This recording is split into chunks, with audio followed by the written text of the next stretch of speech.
Olá pessoal, tudo bem? Aqui é Alan Lutfi fazendo alguns comentários sobre o cenário econômico e alocação de investimentos. Semana passada nós tivemos uma grata surpresa em bolsa de valores, nossa bolsa na semana subindo 5,4, a maior alta dentro da semana, e o dólar operacionalizando abaixo dos R$ 5, algo que a gente não via desde junho de 2022, batendo aí 4,91 na sua mínima, né? Hoje ainda ronda abaixo dos R$ 5.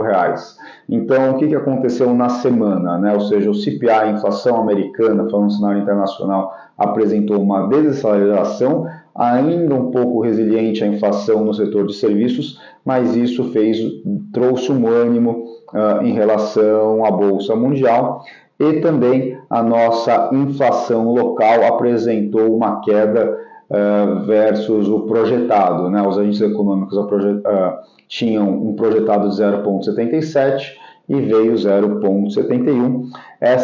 Esse ânimo internacional, esse ânimo local, deu uma contaminada no otimismo nos agentes econômicos, e isso fez com que a gente tivesse um upside de bolsa e também uma queda relativa ao dólar. Atrelado a isso, a gente também olha muito uma operação que a gente chama no mercado de carry trade, ou seja, basicamente operacionalizar taxas de juros em relação a taxas de juros praticadas em relação a diferentes países e realizar uma arbitragem em relação a essas taxas de juros. E essas operações vêm ocorrendo no mercado financeiro, trazendo um fluxo de dólar para o mercado brasileiro. Isso também corroborou para um dólar mais fraco, operacionalizando abaixo dos R$ 5, batendo os 4,91, como eu coloquei anteriormente. Agora, comentando um pouco em relação a como isso se reflete nos meus investimentos, né? Quando a gente olha o relatório Focus, que foi apresentado hoje, apresentando uma queda futura da nossa própria taxa de Selic, que está em 3,75 e apresentando 12,5 no relatório atual, e também apresentando uma potencial alta de inflação, ou seja, a primeira vez que o relatório Focus apresenta 6% no fechamento deste ano em inflação, a gente olha a parte de renda fixa local e a parte de renda fixa internacional, tanto a renda fixa ao dólar, quando a gente fala tanto a renda fixa local, nos parece que tem boas oportunidades. Então, primeiro analisando o seu perfil de investidor, vendo se o perfil de investidor é um pouco mais arrojado, um pouco mais conservador, e depois, obviamente, você vai ter que olhar os ratings desses ativos, né? Na parte local, realmente nos aparenta que títulos atrelados ao IPCA, né, tanto de crédito privado quanto de crédito bancário, parece ter ser uma boa opção estes títulos, né? Principalmente para o investidor que é um pouquinho mais arrojado, eventualmente pegar uns títulos um pouquinho mais longos, nos parece, versus o que estava sendo praticado de taxa anteriormente, nos últimos anos, taxas muito atrativas de IPCA+.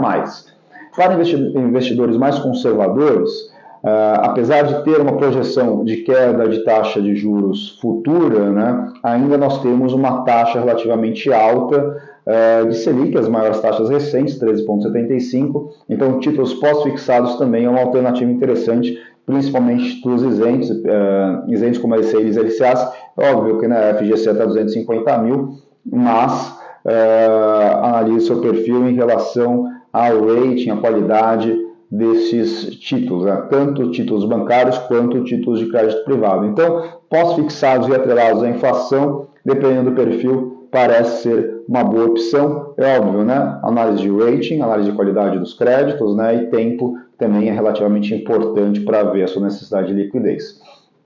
Agora, quando a gente fala em títulos internacionais, a renda fixa internacional também parece muito relevante, dentro de um contexto onde a gente tem um dólar mais fraco do que operacionalizado nos últimos tempos, né? Ou seja, um dólar operacionalizando abaixo dos R$ 5, e também a gente também encontra tanto bonds quanto treasuries pagando mais do que pagavam há 1 ou 2 anos atrás. Então, também parece uma oportunidade legal, dependendo do seu perfil de risco.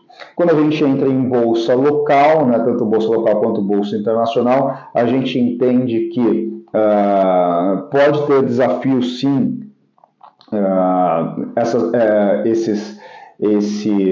essa classe de ativos. Por quê? Porque ainda a gente não se resolveu em relação ao arcabouço fiscal, né? E também a gente não pode ter algumas... a crise bancária, ela não foi... a gente não entende que ela foi totalmente superada, né? Pode ter resquícios em relação à crise bancária internacional, então ainda a gente vê isso com muito cuidado, a parte de bolsa, tanto internacional quanto a parte de bolsa local, dentro desse sentido, né? E para os investidores que são mais arrojados, se for entrar, pense em alguma proteção, né? Ou se for entrar basicamente escolhendo alguns ativos, pense em ativos geradores de caixa, geradores de dividendo, que tendem a ter mais resiliência em relação a esses cenários. Fica aqui algumas ponderações. Em breve volto com novas informações sobre cenários econômicos, cenários de alocação. Qualquer dúvida, fico à disposição.